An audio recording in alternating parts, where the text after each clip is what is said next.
Hi, this is Ann Martini's Theater History assignment, and I will explore the history of theater.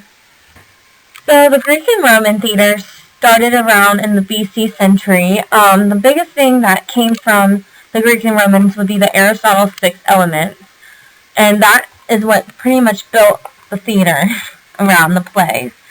And what makes it different between the Greeks and the Romans is that the Greeks believed in choral drama, which involved the audience, while the Romans did not like that. But they pretty much borrowed everything from the Greeks.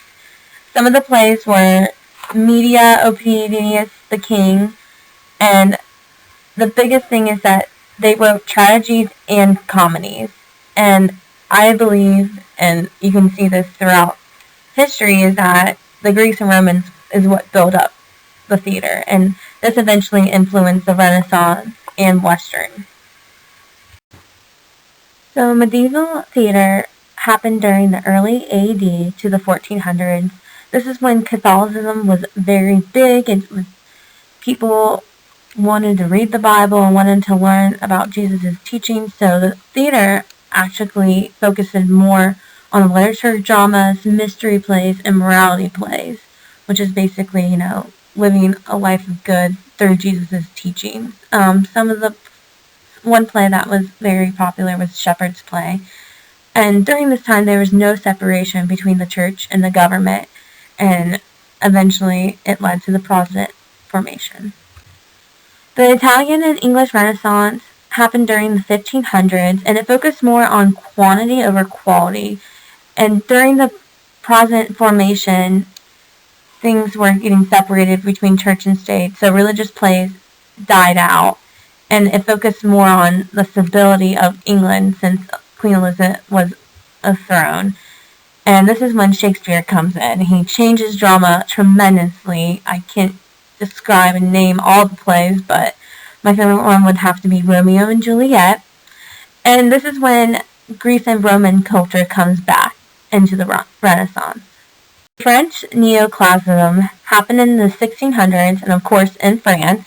It was developed from the Italians, and it was based on the truth and behavior based on identity, such as like class, race, jobs, and it focused more on the plays focused more on the time and the place and the action.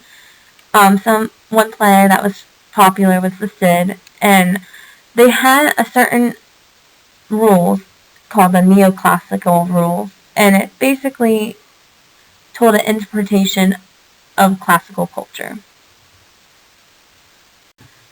The English Restoration drama happened in the 1660s, and of course in England, and this is resulting from the restoration of King Charles to the throne after his royal line was ousted by the Puritans early in the century. And this allowed women to be on the stage acting. Before it was just men. And this created the comedy of manners. The melodrama happened in the 1750s. It was a historical accuracy and this rejected the universal rules and escaped from social ills from the Industrial Revolution. And it elaborated more on detailed scenery, the technology improved on the theater, and it created a complexity of characters, more in depth, that you could relate to. And one play that's familiar is Ben-Hur, and I think this is always like how I like plays anyway, is that plays always end with a happy ending. There's always good versus evil, the hero and the villain. Realism happened in the mid-19th century. It was developed by a reaction against the escapism of melodrama by confronting social ills.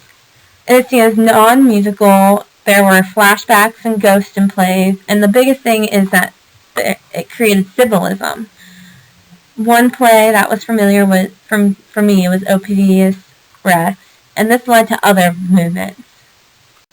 Obscurantism was due to the World War II and the Holocaust, and this is the time that things started to get very chaotic.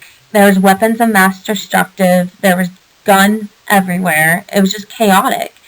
And plays focused more on a hostile environment where there was no beginning or end, and it was just a chaotic world. And one familiar play was Waiting for Godot.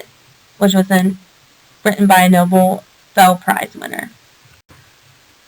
Lastly, we have postmodern drama, which is started in the 1950s and it still continues on today. And this plays focus more as the text as outlines. There has been lots of radical revolutions.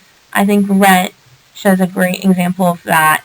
Philosophy, depending on one's perspective is what plays focus on. Some of the plays that were written during this time was Wit, Miss Julie, and The Magic Flute. And that is your theater of history. I obtained all my sources from the Explore Theater, A Backstage Pass by Michael O'Hara and Judith Sebesta, written in 2012. Hope you enjoyed the video and now understand the history of theater.